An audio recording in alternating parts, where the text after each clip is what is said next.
Mesdames et messieurs, bonsoir et bienvenue aux informations.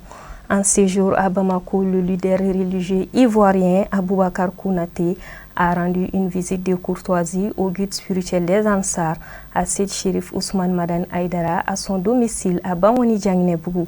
Il était porteur des messages de Cheikh Imam Ousmane Diakité, président des religieux de la Côte d'Ivoire, pour une visite de fraternité basée sur la foi islamique. Kafne Bachili pour les détails.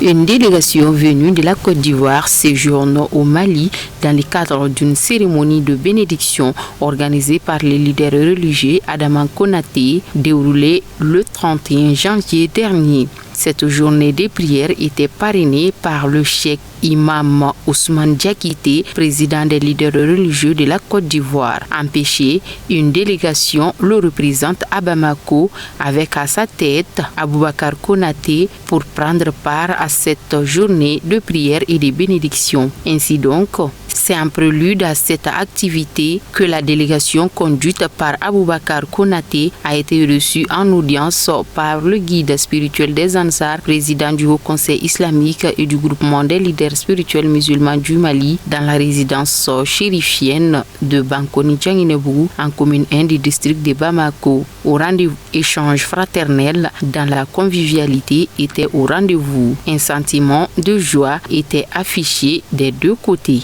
Après une longue et fructueuse discussion, le guide spirituel des Ansar, très ému, a accompagné son hôte jusqu'au portail pour les notes de revoir en signe de considération.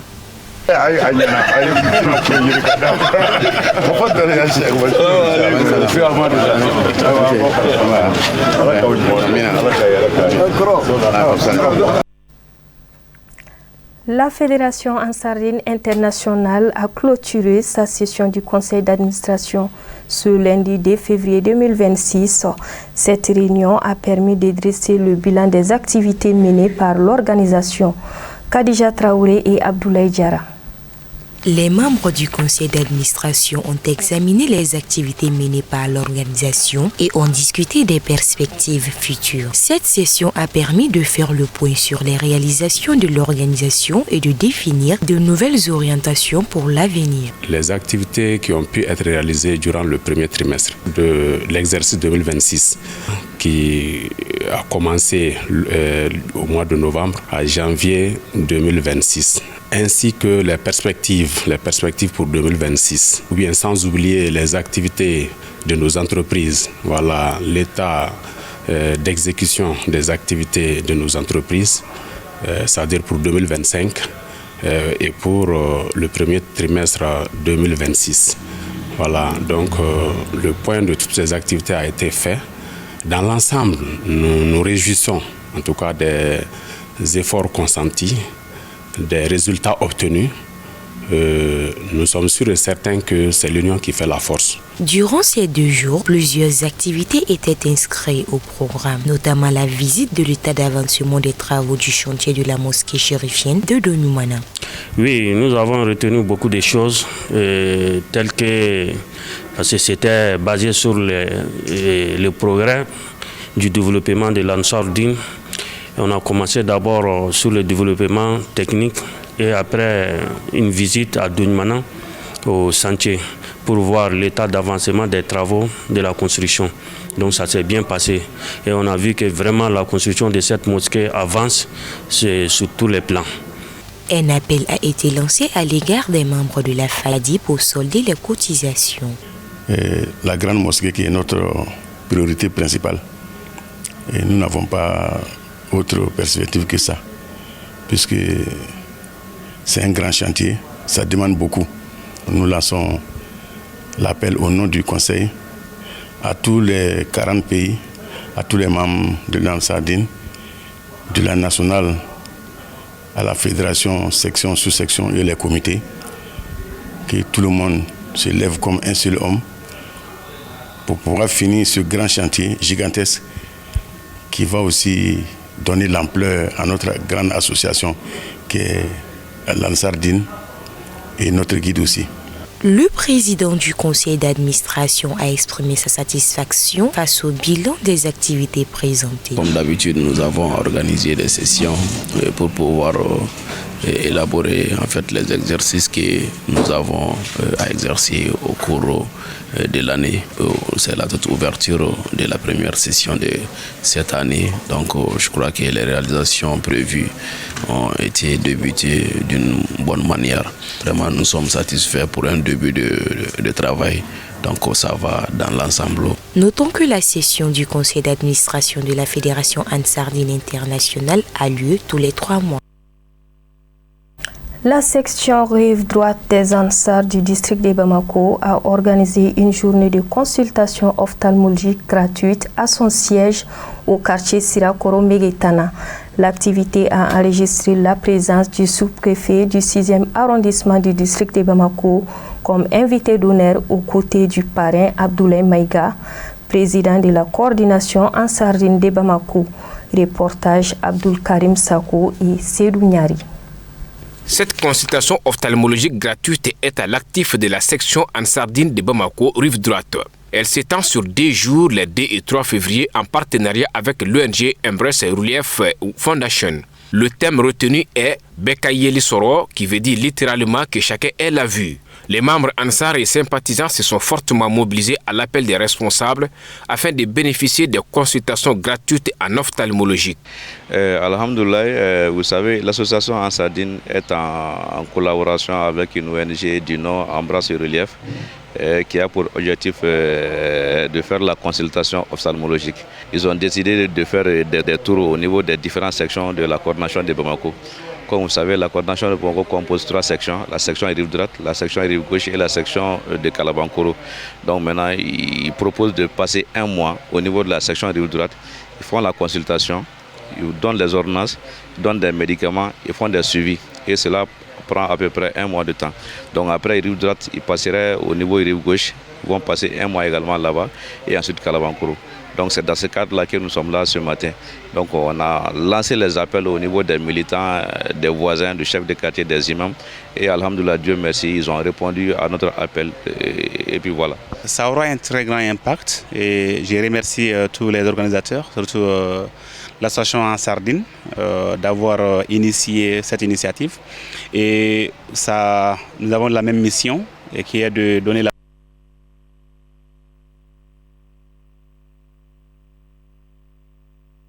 vue à tout le monde, surtout les personnes vulnérables qui n'ont pas les moyens.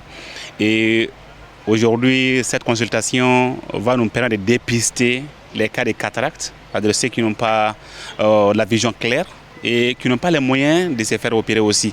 Et au Mali ici, on n'atteint même pas les 50% des cas de cataracte qu'on doit opérer par an, par manque de moyens, non seulement au niveau de l'État, mais aussi au niveau des individus.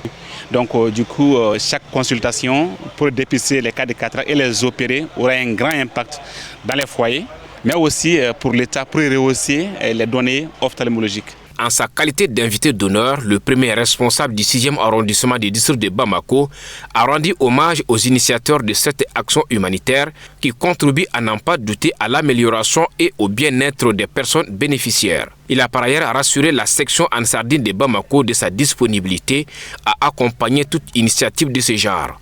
En effet, l'organisation de ces journées a pour objectif d'apporter l'assistance aux démunis et aux personnes en besoin de ces soins. Ces journées seront marquées par une série d'activités qui se déclinent d'abord à des consultations ophtalmologiques, ensuite des dons de lunettes et enfin des interventions chirurgicales si besoin est nécessaire. Cette activité humanitaire contribue en outre à l'amélioration de la santé visuelle et renforcer l'accès aux soins ophtalmologiques pour les populations démunies.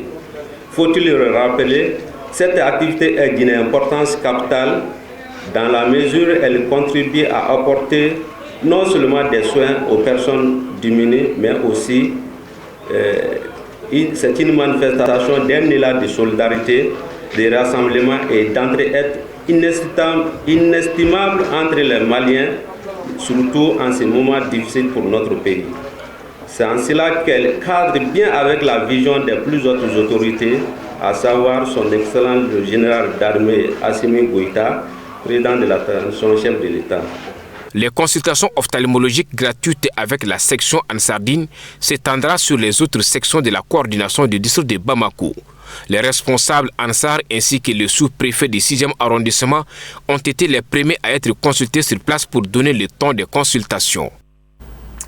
Actualité hors de nos frontières, cérémonie de lecture du Saint-Coran en hommage aux défunts musulmans et pour la stabilité au Burkina Faso. C'est une initiative du leader religieux El Hadj Ibrahim Moumen Tera. L'activité s'est tenue ce lundi 2 février 2026 à Bobo-Dioulasso. Les images sont de Lassine Sidibé et Al-Amidou Badine pour le commentaire. Cette grande cérémonie de lecture du Saint-Coran a lieu chaque année à l'initiative d'El Hadj Ibrahim Moumen Tera, membre du Oudou de la Fédération Ansardine internationale. L'objectif vise à implorer la grâce d'Allah pour le repos éternel des défunts musulmans, notamment ses chers parents. La cohésion sociale et la stabilité du Burkina Faso étaient également au menu de la cérémonie.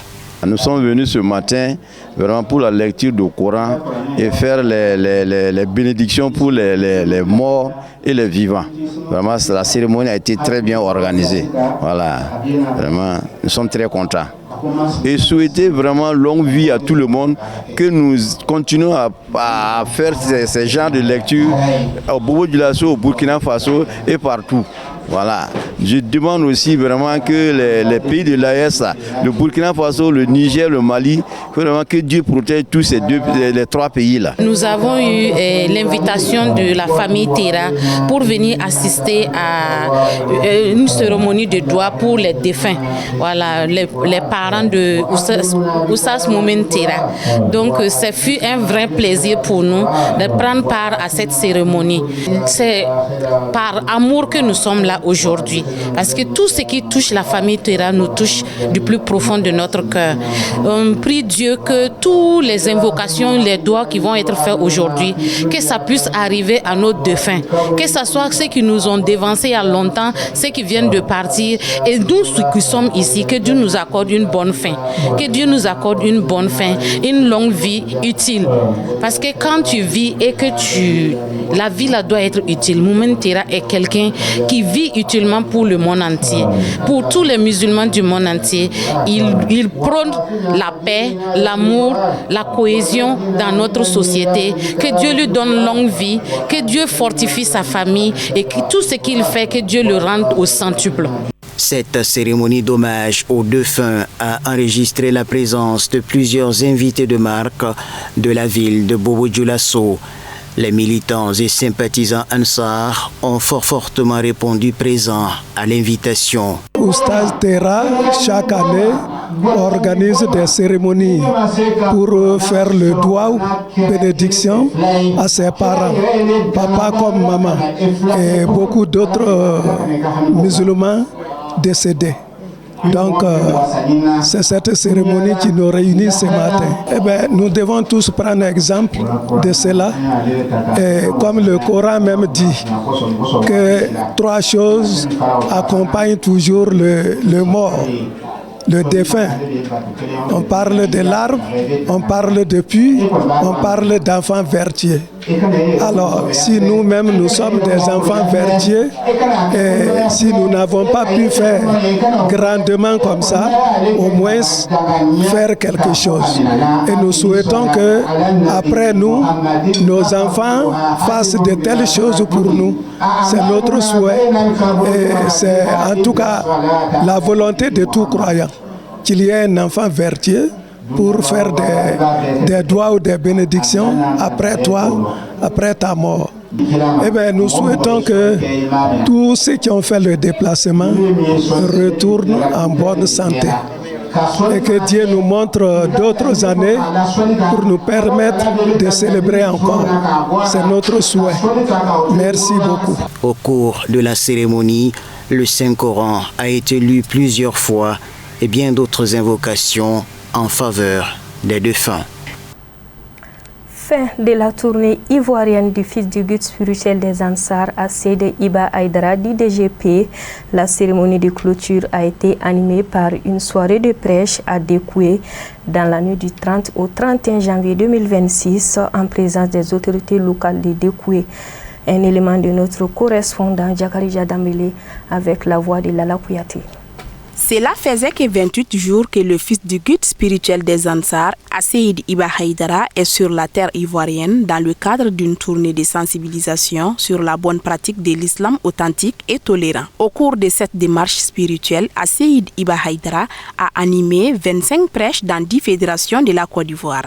La délégation témoigne une satisfaction profonde de la tournée et par la même veine, elle remercie chaleureusement les autorités ivoiriennes pour l'accueil et l'hospitalité. Nous avons entamé la tournée le 3 janvier et la tournée s'est déroulée sur 25 étapes.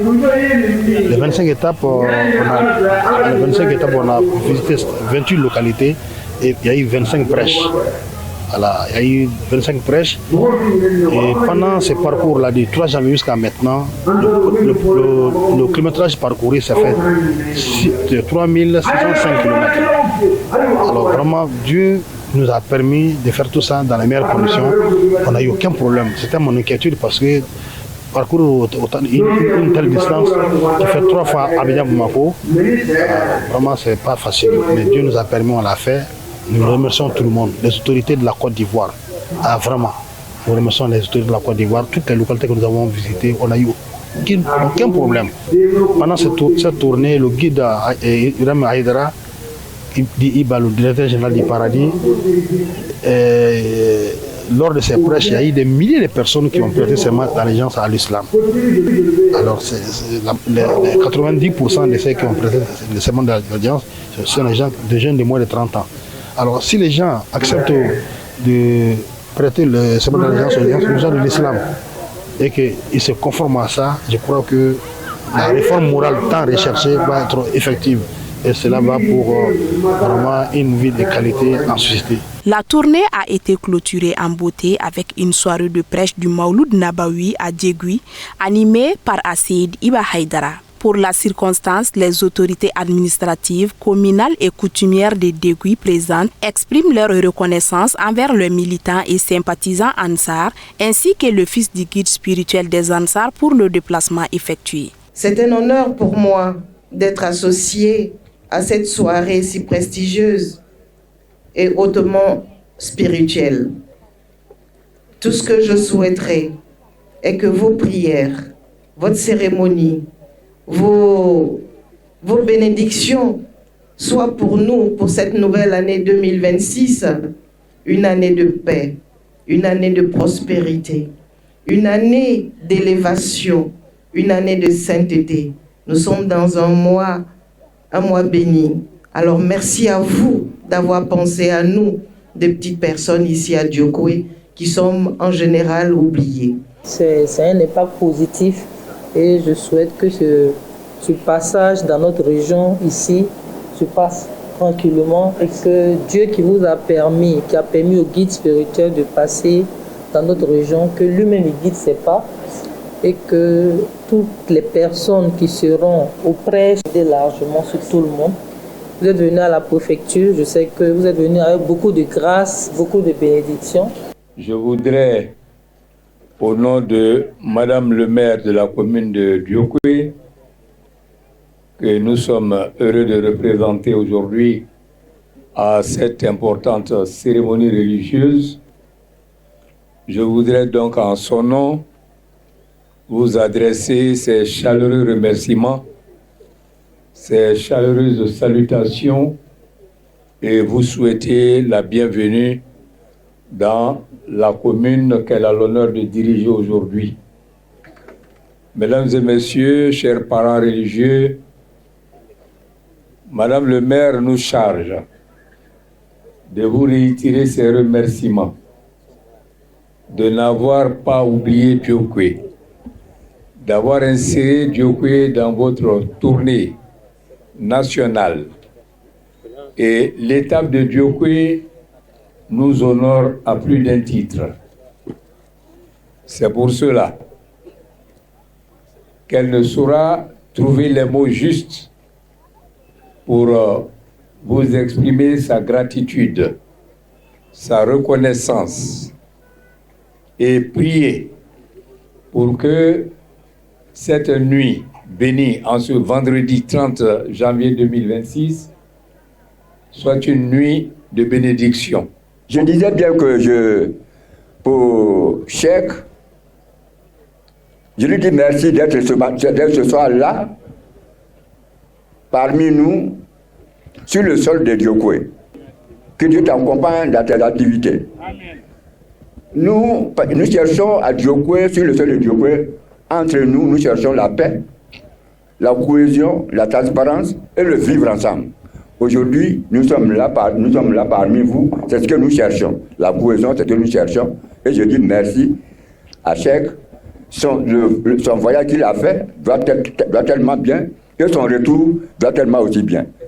À noter que cette tournée a porté ses fruits à travers la prestation des 6 serments d'allégeance à l'islam par plusieurs personnes. L'actualité chérifienne se poursuit en direct sur nos antennes. La cérémonie de prêche commémorant le baptême du saint prophète Mohamed, paix et salut sur lui, organisée par le bureau exécutif national de l'ADN RCI, a été animée par le fils du guide spirituel des Ansar, Seyd Harouna Rachid Aïdara, affectueusement appelé Chérif Lamouri Kedjema. L'événement a mobilisé de nombreux Ansars et sympathisants venus de tous les horizons. Commentaire signé Khadija Traoré. Cette 3e édition de la cérémonie commémorant le baptême du saint prophète Mohamed, paix et salut sur lui, organisée par le bureau exécutif national de l'ADN CI, en collaboration avec 4 fédérations, à savoir Abidjan Sud, Fédération 1 Nord, Fédération 2 Nord Abidjan et Fédération 3 Nord d'Abidjan, a constitué un moment de grande ferveur religieuse. Elle a permis aux fidèles musulmans de se rapprocher davantage du Créateur à travers les prêches de Seyd Harouna Rachid Aïdara qui prône un islam de paix, de tolérance, de coexistence pacifique. Alors c'est un moment important pour nous, surtout nous les Ansars. Alors c'est un moment pour nous de nous rappeler des grandes œuvres d'Allah subhanahu wa ta'ala à l'endroit du prophète alayhi salatu wa salam, à la mesure où Allah subhanahu wa ta'ala lui-même dit que le prophète a été envoyé pour miséricorde pour l'humanité, pour l'univers. Si le prophète a été envoyé pour miséricorde pour tous, cela voudrait dire que nous ne pouvons rien faire en retour pour satisfaire en tout cas l'honneur pour lequel Allah subhanahu wa ta'ala l'a envoyé. Et à notre niveau, qu'est-ce que nous devons faire? C'est d'organiser ces genres de nuitées pour commémorer sa naissance, parler de lui, montrer aux uns aux autres qui était le prophète sallallahu alayhi wa sallam, afin qu'il soit pour nous des modèles. Donc nous demandons à Allah subhanahu wa ta'ala de lui accorder une longue vie, lui ainsi que tous ses frères et sœurs, et que notre vénéré maître soit en tout cas très longtemps avec nous, de sorte qu'on puisse toujours bénéficier de ses enseignements bien éclairés, Inch'Allah. Alors on ne saura terminer sans remercier les 4 fédérations qui se sont unies pour organiser cette belle cérémonie. Exprimant leur sentiment de fierté, les porte-paroles des 4 fédérations ont mis l'instant à profit pour livrer des témoignages éloquents sur le guide spirituel et ses enfants. Nous sommes réunis aujourd'hui pour organiser cette grande nuit, ce Mawloud. Vraiment, ça nous va droit au cœur. Nous sommes très contents. Ça veut dire que l'Ansar Dine est une association indivisible, quel qu'en soit. Oui, le message que je peux lancer à l'endroit de notre fédération, c'est-à-dire Abidjan, toutes les 4 fédérations, c'est de rester dans l'union. Dans l'union, nous pourrons aboutir à notre objectif. Le président d'honneur s'est réjoui de cette soirée de prêche ayant réuni les 4 fédérations ainsi que de nombreux fidèles musulmans venus pour la circonstance avant de prodiguer conseils et bénédictions. Nous sommes très honorés et très satisfaits de la venue de notre guide spirituel, Harouna Rachid Aïdara. La tournée aussi qu'il a fait dans le pays, ainsi que son frère Iba, nous va vraiment droit au cœur. Ça va revivifier la flamme de l'islam, le travail de l'Ansardine en Côte d'Ivoire. Donc nous disons merci à Seyd Cherif Ousmane Madani Aïdara Merci à ses enfants. Et nous prions Dieu que ses enfants le dépassent dans le travail de l'islam. Prenant la parole après les interventions d'usage, Asseyd Chérif Harouna Rachid Haïdara a félicité la mobilisation des fidèles pour la cause du prophète Mohammed. Par ailleurs, il a salué le dévouement des militants Ansar pour la promotion d'un islam fondé sur la paix et la tolérance. La prestation des 6 serments de Bayatul Islamiyya par de nombreux fidèles a mis fin à la séance de prêche commémorant le baptême du saint prophète Mohammed, paix et salut sur lui. Et c'est ce commentaire de Aminata Traoré qui met un point final à ce journal. Merci à vous de l'avoir suivi. Bonne soirée à tous.